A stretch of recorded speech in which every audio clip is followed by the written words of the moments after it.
कैसे हैं आप लोग। मैं Sumit Kumar part tutorial and institute of quality learning के ऑनलाइन प्लेटफॉर्म पे एक बार पुनः आप सभी का स्वागत करता हूं। तो डियर स्टूडेंट, जैसा कि आप लोगों ने लास्ट वीडियो में देखा कि हम लोगों ने एक्सरसाइज जो है रियल नंबर के सारे चैप्टर को हम लोगों ने पूरा क्लियर कर लिया है। अब हमारा जो नेक्स्ट चैप्टर है बच्चों, वो हम लोगों का बहुपद है। तो आज हम लोग बहुपद के बारे में पढ़ेंगे और जानेंगे कि बच्चों इसके अंदर और क्या क्या चीज है जो कि हम लोगों को सीखना है। और ऐसे तो बहुपद जो है आप लोगों ने क्लास 9 में भी पढ़ा होगा और क्लास 10 में भी हम लोग को बहुपद पढ़ना है। तो चलिए बच्चों हम लोग स्टार्ट करते हैं और देखते हैं कि इसके अंदर और क्या क्या नया चीज जो है हम लोगों को 9 की अपेक्षा 10 में सीखने को मिलेगा। तो सबसे पहली बात होती है क्या बच्चों की बहुपद, जिसको कि हम लोग अंग्रेजी में पॉलिनोमियल कहते हैं। तो यहाँ पे जो ये पॉली शब्द है बच्चों, इसका मतलब होता है मैनी। पॉली को हम लोग मैनी के नाम से जानते हैं, जिसका मतलब क्या होता है बच्चों, बहुत। ठीक है। और ये जो नॉमियल शब्द है, इससे इसका मतलब होता है टर्म, और हिंदी में इसको कहते हैं हम लोग पद।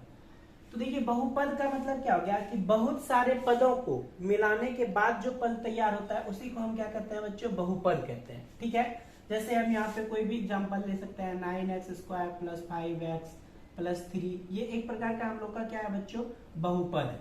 ठीक है। बहुपद तो है, लेकिन इसके अंदर कितना टर्म है, कितना पद है, तो वो है बच्चों हम लोग का 1 2 3।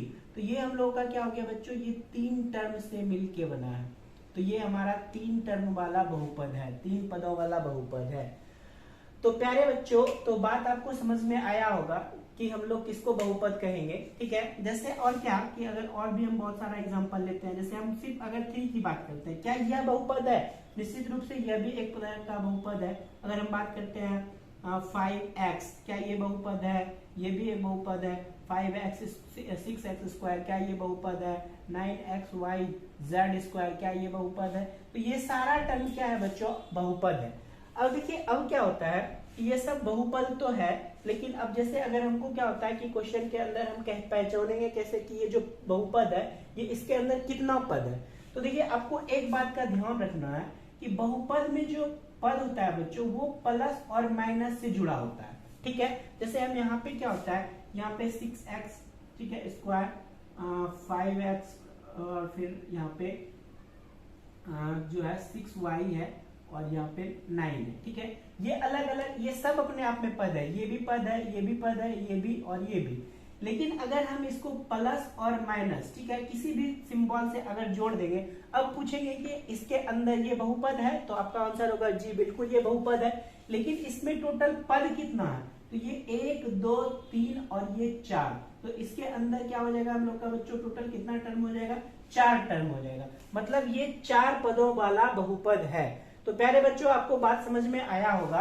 देखिए अब इसके बाद हम देखते हैं, अब जब हम लोग इतना समझ गए तब हमारे पास एक पॉइंट आता है, और वो होता है क्या बच्चों, हम लोगों को होता है एक, ये है हम लोग का 2 पॉइंट आपको ध्यान में रखना है, ये चर और अचर। ये क्या होता है इसको हम समझते हैं। देखिए चर और अचर हम किसको कहते हैं, चर को आप अंग्रेजी में कहते हैं बच्चों वेरिएबल, VARIABL, ये है वेरिएबल, और दूसरा होता है कांस्टेंट। ठीक है। ये वेरिएबल और कांस्टेंट, इसके बारे में हम समझते हैं ये क्या होता है। ठीक है। देखिए बच्चों, वेरिएबल के अंदर हम रखते हैं जैसे x y z a b c, ये सब जितना भी नंबर है इसको हम वेरिएबल के अंदर रखते हैं। 1 2 3 4 5, ये डॉट डॉट डॉट, कोई भी नंबर जो होता है ये हम लोगों का क्या कहलाता है, कांस्टेंट कहलाता है, अचर कहलाता है। अब हम बच्चों इसको समझते हैं, जैसे आपको मैं एक एग्जांपल के थ्रू इसको समझाने का कोशिश करता हूं। जैसे हमारे पास कोई नंबर है x + y, और इसका सम क्या दिया गया हम लोग को, 14 दिया गया। ठीक है। और हमारे पास कोई यहाँ पे भी नंबर है जो जैसे हम 6 + 8, और इसका भी ऐड क्या होता है हम लोग का, 14 होता है। देखिए अब हम समझते हैं इसको क्या है, दोनों में डिफरेंस क्या है।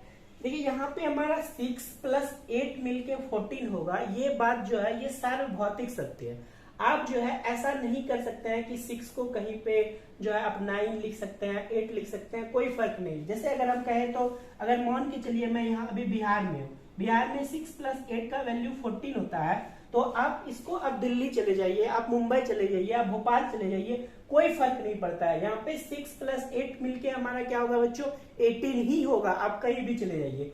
लेकिन अगर यहाँ पे x + y का वैल्यू 14 है, तो कोई कहेगा कि मैं जो है इसको x प्लस, जो है यहाँ पे x का वैल्यू 1 + 13 इसको लिखूंगा तो ये 14 होगा। बिल्कुल सही बात है।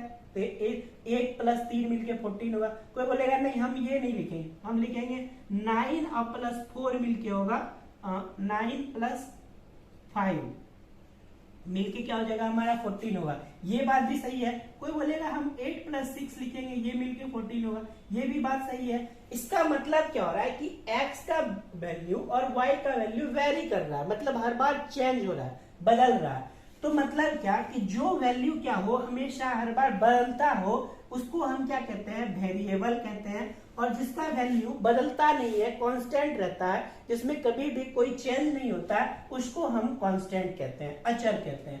तो प्यारे बच्चों, आपको चर और अचर समझ में आया होगा, ठीक है। अगर आपको कोई डाउट है तो आप कमेंट करके मुझे बता सकते हैं, ठीक है। अब देखिए, जैसे अभी हम यहाँ पे आते हैं बच्चों। अब मान के चलिए, जैसे मैंने अभी आपको बताया, या फिर एक हम यहाँ पे लिखते हैं, जैसे हम यहाँ पे कुछ भी लिख लेते हैं, 6x² + 4x + 3। ये क्या है बच्चों, हम लोगों का बहुपद है, ठीक है। तो ये बहुपद है। अब देखिए, जैसे अभी हम लोग थोड़ा जो है, इस चैप्टर के बाद हम लोग होगा तो हम लोग जो है इक्वेशन भी पढ़ेंगे, समीकरण भी पढ़ेंगे। तो अभी आपको कंफ्यूजन होगा कि बहुपद कौन सा है, समीकरण कौन सा है, एक और होता है एक्सप्रेशन, व्यंजन कौन सा है। तो हम लोग वहां पे कंफ्यूज होते हैं कि कौन जो है, कैसे पहचानेंगे कि ये मेरा बहुपद है या नहीं है, इन सब चीजों को। तो देखिए, जैसे हमारे पास कोई नंबर है, ये एक जो है हम लोग का ये अलग 3 टर्म का जो है, ये 3 पदों का एक हमारे पास क्या है, बहुपद है। तो अब जैसे हम देखिए इसका कैसे पहचानेंगे कि हमारा बहुपद होता है, तो हम लिखेंगे वैसी संख्या जिसके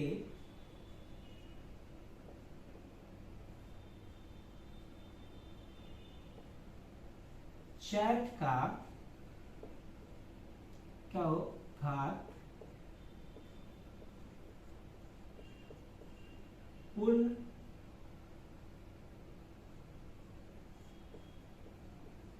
संख्या हो। देखिए, वैसी संख्या जिसके चर का घात पूर्ण संख्या होता है, वह हमारा बहुपद कहलाता है। जैसे क्या, पूर्ण संख्या कहने का मतलब जैसे 0, 1, 2, 3, 4 ... कोई भी नंबर हो सकता है। तो ये इस टाइप का, अगर किसी चर संख्या का घात अगर इनमें से कोई नंबर होगा, तो वह संख्या हमारा क्या कहलाएगा बच्चों, बहुपद कहलाएगा। जैसे देखिए, अभी मैं इसको यहाँ पे मिटा रहा हूं। जैसे अभी हमारे पास यहाँ पे कोई भी नंबर लेते हैं 6x²। देखिए, चर कहने का मतलब, अभी मैंने आपको चर बताया, यहाँ पे क्या होता है, ये XYZ हमारा चर कहलाता है। ये x का स्क्वायर क्या है, एक पूर्ण संख्या है। बिल्कुल, हमारा क्या है, ये 2 हमारा एक पूर्ण संख्या है। इसका मतलब हो गया कि यह संख्या हमारा क्या है बच्चों, बहुपद है। अगर हमको यहाँ पे 9x² + 5 हुआ है, ये नंबर दे दे और हमसे पूछे क्या ये बहुपद है, तो बहुपद है। क्यों? क्योंकि जो हमारा चर का है पावर, वो क्या है, एक जो है हम लोग का पूर्ण संख्या है। तो हमारा ये क्या कहलाएगा बच्चों, बहुपद कहलाएगा। जैसे हम 9x पे पावर 5 + 3y की पावर 8, ठीक है, +2 दिया है, ठीक, इतना अगर ऐसा दिया है, अगर आपसे पूछे क्या ये बहुपद है, मेरा दिमाग सबसे पहले कहां जाएगा, चर संख्या पे। चर संख्या हमारा ये है और चर का हम पावर चेक करेंगे, घात चेक करेंगे, क्या है, तो वो एक पूर्ण संख्या। इसका मतलब है कि यह संख्या हमारा क्या है बच्चों, बहुपद है, ठीक है। लेकिन अभी तो हमको ये तो पता चल गया कि ये हमारा बहुपद है। अब हम ये भी जान लेते हैं कि कौन सा संख्या बहुपद नहीं होगा। तो वैसी संख्या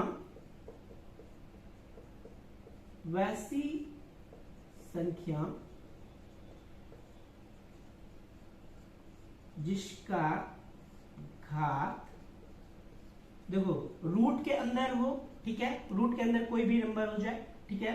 उसके बाद क्या हो जाएगा हम लोग का बच्चों, जैसे 6.5 ऐसा कुछ, ये √x हो, ऐसा हो, या फिर हम लोग का क्या हो, x⁻½ हो, इस टाइप का, तो वह बहुपद नहीं कहलाएगी। वह बहुपद नहीं होगा।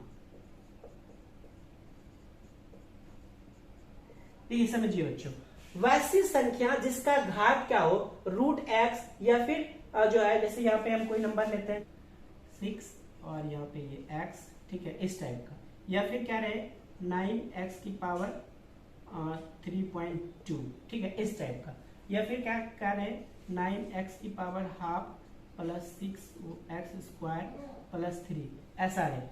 तो ये सारा नंबर, जैसे अगर हमको किसी भी संख्याओं का, सॉरी किसी भी चर संख्याओं का, वैसी चर संख्या जिसका घात क्या हो, रूट एक्स 6.5 x की पावर हाफ हो, तो वह संख्या हमारा क्या कहलाएगा, बहुपद कहलाएगा। ठीक है, तो ये सारा नंबर हम लोग का प्यारे बच्चों क्या हो जाएगा कि ये हम लोग का बहुपद कहलाएगा। तो यहां तक आपको समझने में कोई दिक्कत नहीं होगा। अगर किसी तरह का कोई समस्या है बच्चों तो आप कमेंट करके हमको बता सकते हैं। अब हम लोग आगे बढ़ते हैं, देखते हैं। तो प्यारे बच्चों आपको यहां तक समझ में आ गया होगा। अब हम लोग देखते हैं आगे कि इसके बाद हम लोग को और क्या चीज जानना है।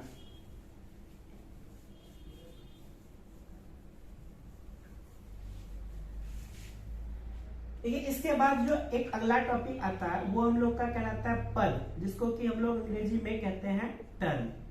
ठीक है, तो जैसे अभी हम लोगों ने देखा कि टर्म क्या है कि अलग अलग, जैसे यहाँ पे 6x स्क्वायर था, ये 5x प्लस 4, ठीक है, ये मिलके हमारा क्या बनता है, टर्म बनता है।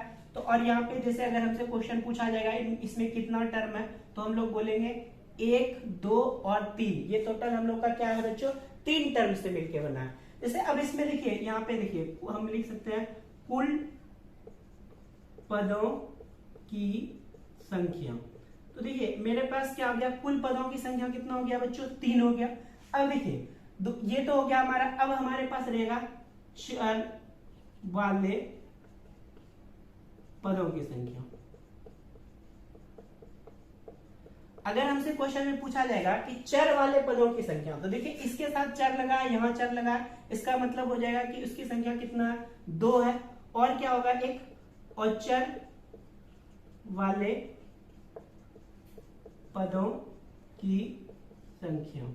देखिए अचर वाले पदों की संख्या कितना है प्यारे बच्चों, हम लोग का 1 है। तो इस तरह से हम लोग क्या होता है कि हम लोग यहाँ पे पहचान सकते हैं कि कौन सा हमारा चर वाला पद है, कौन सा हमारा अचर वाला पद है, या फिर हम लोगों का टोटल पद कितना दिया गया है।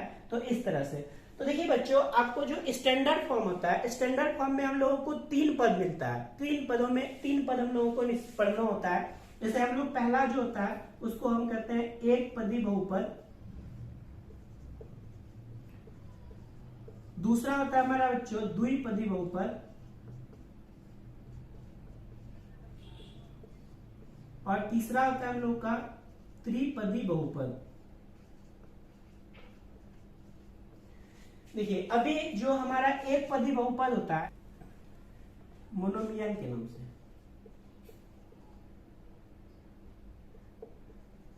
मोनोमियल,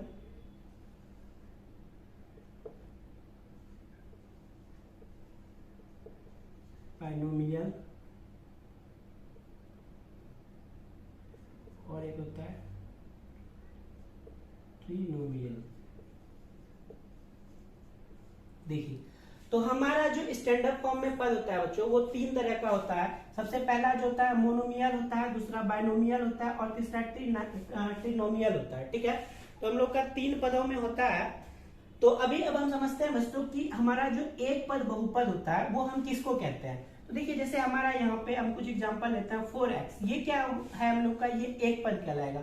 9x स्क्वायर ये क्या है हम लोग का, एक पद है। 6xy स्क्वायर ये 2 पद, एक पद है।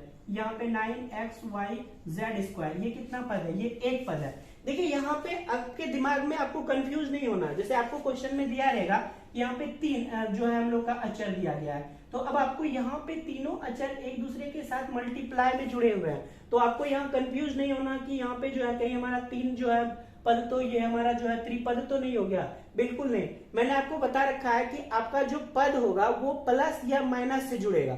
अगर आपका कोई भी नंबर प्लस और माइनस से जुड़ता है तो वो क्या कहलाता है हम लोग का बच्चों की, तब हमारा पद चेंज होता है। नहीं तो हमारा ये यहाँ पे एक पदी बहुपद है।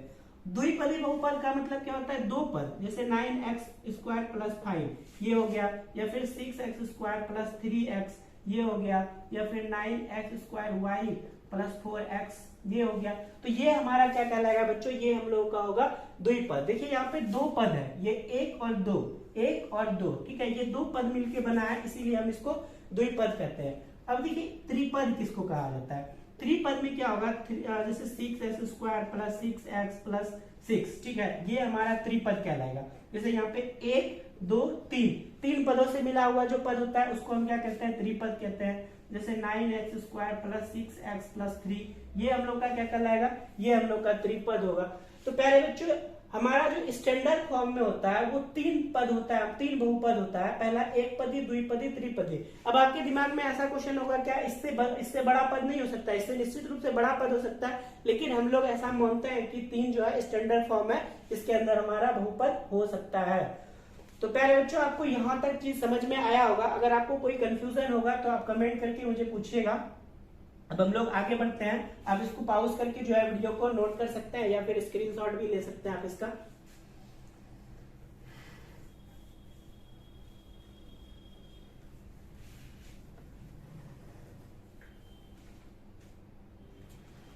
चलिए अगला जो टॉपिक है वो हमारा होता है बच्चों, वो है हम लोगों का कोटि, ठीक है। कोटि को हम लोग क्या कहते हैं, अंग्रेजी में इसको बोला जाता है डिग्री।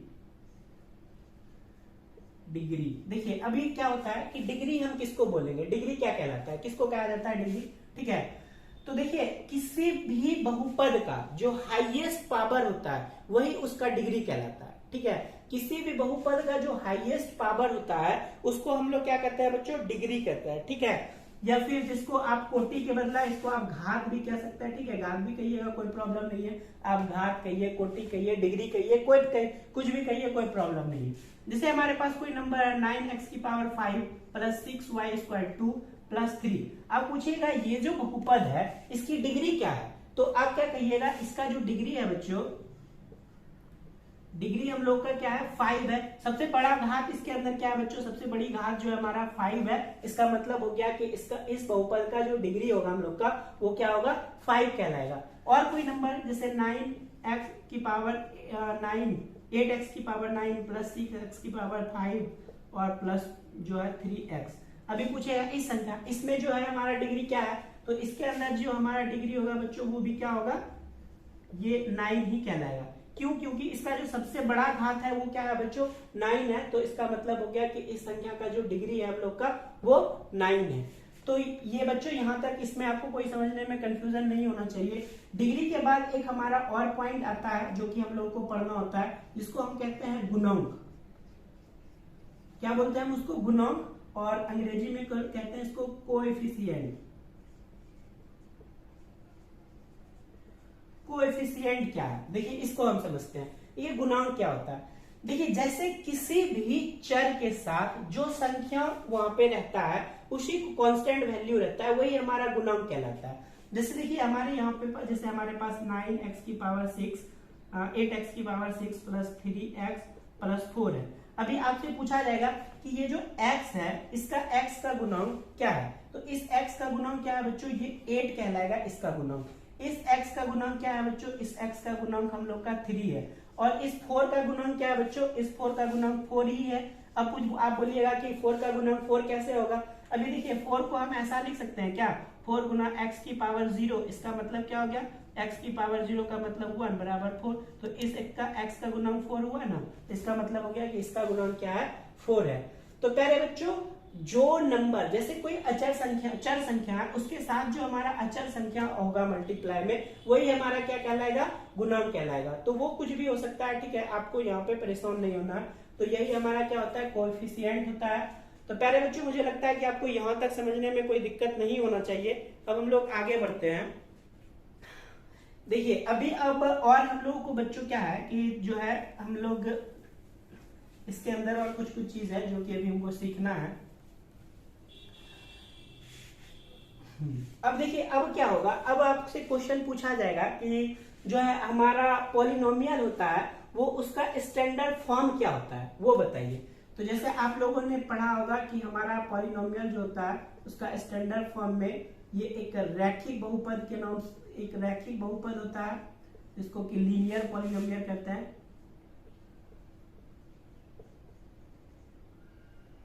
ठीक है, लीनियर पॉलिनोमियल कहा जाता है रैखिक बहुपद। फिर दूसरा क्या होता है हम लोगों का, द्विघाती बहुपद। ठीक है, जिसको क्वाड्रेटिक पॉलिनोमियल भी कहा जाता है। और तीसरा होता है हमारा त्रिघाती बहुपद, त्रिघाती बहुपद, क्यूबिक पॉलिनोमियल। तो ये तीन तरह का हम लोगों के पास प्यारे बच्चों पॉलिनोमियल होता है। सबसे पहला होता है हमारा रैखिक बहुपद, जिसको आप लीनियर पॉलिनोमियल के नाम से जानते हैं। दूसरा होता है हम लोग का द्विघाती बहुपद, जिसको कि क्वाड्रेटिक पॉलिनोमियल के नाम से जानते हैं। और तीसरा जो होता है प्यारे बच्चों, वो हम लोग का होता है त्रिघाती बहुपद, जिसको कि हम लोग क्यूबिक पॉलिनोमियल के नाम से जानते हैं। तो देखिए अभी क्या होता है कि ये हम लोग का जो है लीनियर, हर लीनियर हो या क्वाड्रेटिक हो या क्यूबिक हो, सारे का जो है हम लोग का एक स्टैंडर्ड फॉर्म होता है। इसको हम समझते हैं जैसे ax प्लस बी। ठीक है, ये जो हमारा ax प्लस बी, ये जो फॉर्म होता है ये हमारा कहलाता है कौन सा, रैखिक बहुपद का जो है स्टैंडर्ड फॉर्म। दूसरा क्या है, ax square plus bx plus c, ये जो है ये हम लोगों का किसका है बच्चों, द्विघाती बहुपद का स्टैंडर्ड फॉर्म है, जो कि हम लोगों का ax square plus bx plus c कहलाता है। और तीसरा जो हमारा त्रिघाती बहुपद है, इसको कि हम लोग क्यूबिक के नाम से जानते हैं, ये क्या होता है बच्चों, ax cube plus bx square plus cx plus d, ये क्या कहलाता है हम लोगों का, ये होता है हम लोग का त्रिघाती बहुपद। तो देखिए अभी क्या समझते हैं हम बात को, कि हम कैसे पहचानेंगे कि हमारा जो कोई भी नंबर है वो ये कौन सा बहुपद है, रैखिक बहुपद है, द्विघाती बहुपद है या त्रिघाती बहुपद है। तो आपको वहां पे उसको फाइंड करने के लिए आपको दो बात को ध्यान में रखना। पहला चीज उसका घात और दूसरा चीज उसका पद। ठीक है, तो जिस संख्या का घात क्या हो, एक हो, वो क्या कहलाता है, हमारा रैखिक बहुपद कहलाता है।